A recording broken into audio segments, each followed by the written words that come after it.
Hello everyone, welcome back to the show. Joe here. Thank you all for tuning in once again. Today we are starting off with Chainlink, connecting the world to blockchains. That's absolutely what Chainlink does. And I do think price action on Chainlink is in a very important phase at the moment. Of course, we are going to cover the charts, so make sure you stick around and watch this video to the end. We'll also cover the news up first. And Chainlink, we like to cover it on this channel. Project I've been very bullish on. Of course, leave us a comment below if you are a Chainlink holder or thinking about buying Chainlink. Let us know what your opinions are on Chainlink. We always like to get back to you.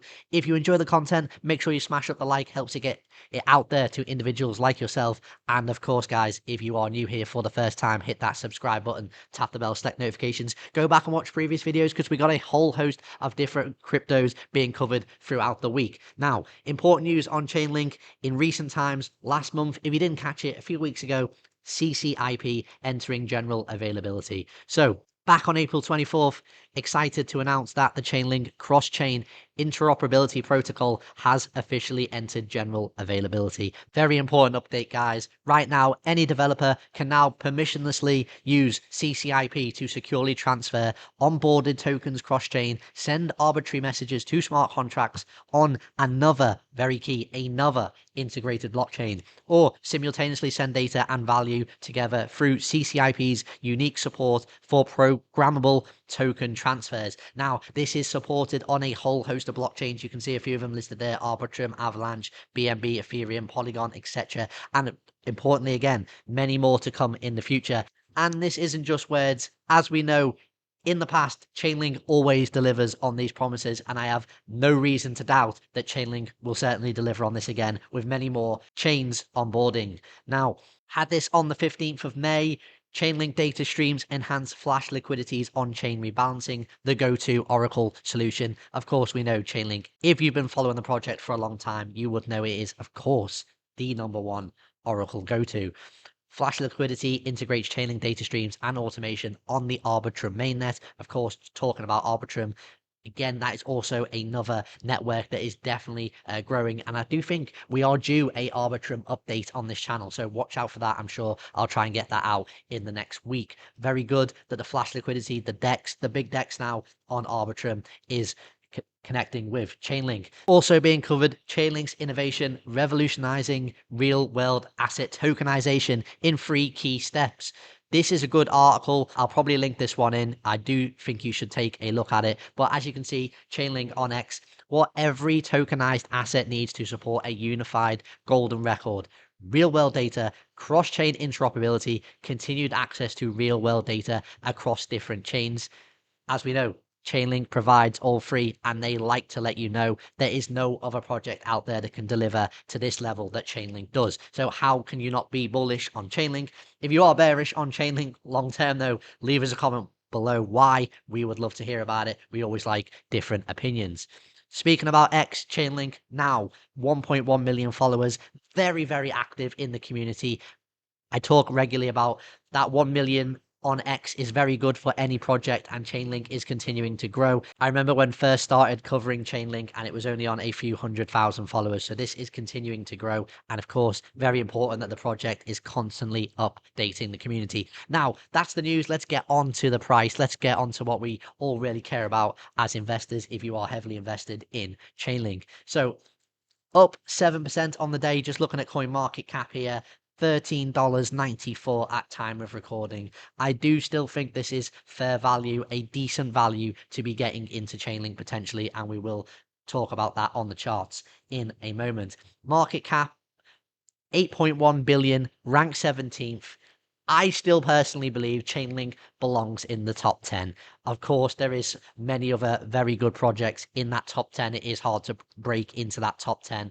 But I do think Chainlink can get higher than rank 17th in my personal opinion. Volume up 24% on the 24 hours. We know why this is. The rest of the market is doing about the same at the moment, pretty much across the board. This coming on some analysts saying super positive CPI data. I don't personally see that myself. I see it as positive-ish, but it's still not great. Of course, we are still a long way off that 2%, but CPI going down a little bit on last month. I'm not reading too much into that, but right now, of course, Bitcoin getting back above 65k, and altcoins are reacting quite nicely, but there is some work to do, of course.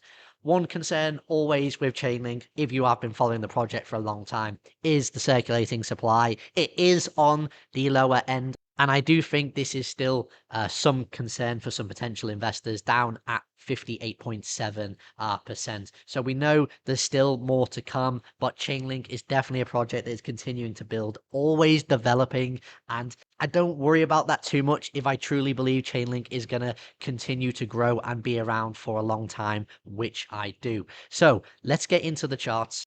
Now, Chainlink appears to be correcting quite nicely as we anticipated. If you've been following the show for a while, I was looking at Chainlink back here to have potentially topped in a wave one to the upside on the higher time frames in 5 waves, and that has potentially topped out just under $23 using Binance as the data source here back on the 11th of March. Initially, I was looking for around about $25 or even a little bit higher. That 5th wave was potentially pretty short, but that seems to be where it's gone. It may have got above $23 on some exchanges. Maybe there's a few wicks here and there above, but corrected quite nicely. And this is where it's not very clear what is going to happen next potentially, because this correction may be done here down around about the middle of April, just below $12.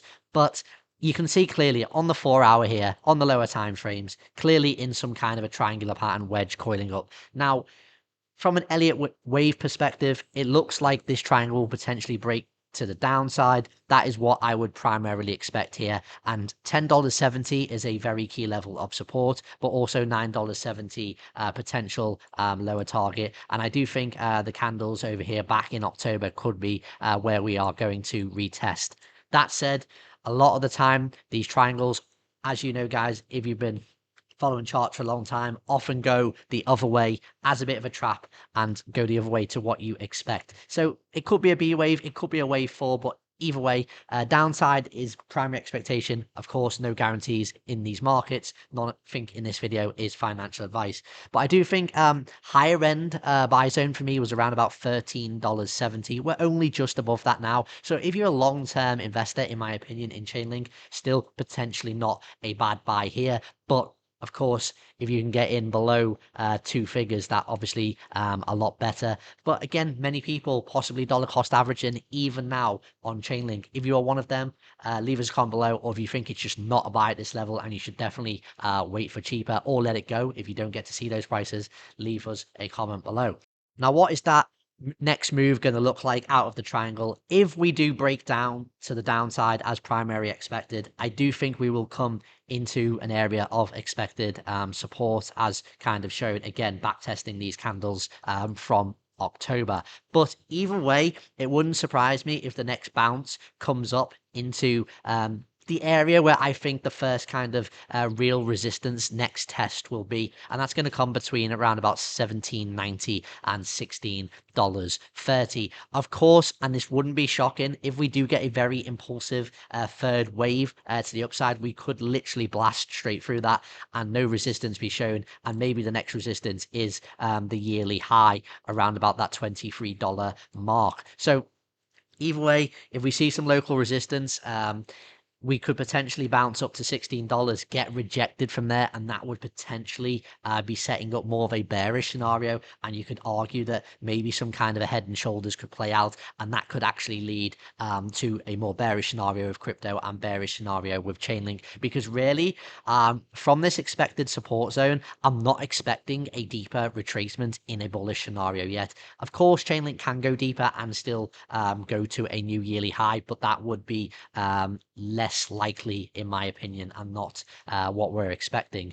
But let's not focus too much on that bearish scenario potentially yet, because things are still looking good in terms of structure. So Like I said, whether this breaks down further now to go deeper for a wave 2 or whether we are actually already complete, it doesn't really matter too much to me. Like I said, people are either holding their bags now for this bullish scenario or dollar cost averaging in right now or potentially getting in lower if we do get a little bit lower. But the next move could be that third wave, that all important third wave to the upside. Now, of course, all altcoins don't always get there, but if this does play out and we finally get this altcoin bull run that we've kind of potentially started on Bitcoin but not altcoins, this is the maximum bullish scenario, guys. I think a realistic target is going to be above $90 or around about $90 at least. That's kind of the minimum expectation. I'm not saying it's my minimum expectation for Chainlink this year, absolutely not.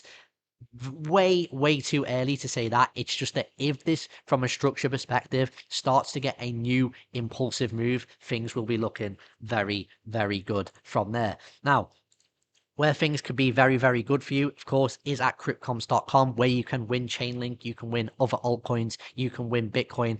All you have to do is go to cryptcoms.com. You can win up to £10,000 worth of any cryptocurrency of your choice if you enter competition 8 and £1,000 worth in competition 9. You can enter from absolutely anywhere worldwide. All you have to do is enter the competition.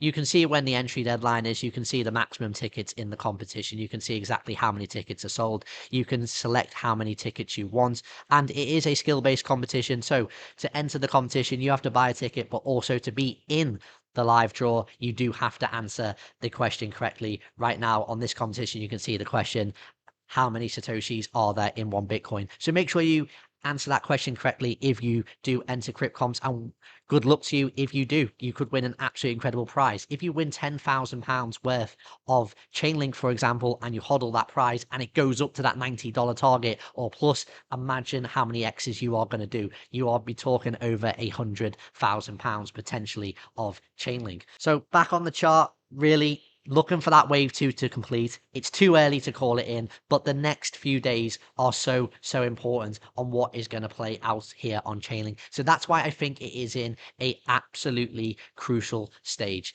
I hope you enjoyed the content. If you haven't done so already, smash up the like. I'll see you again.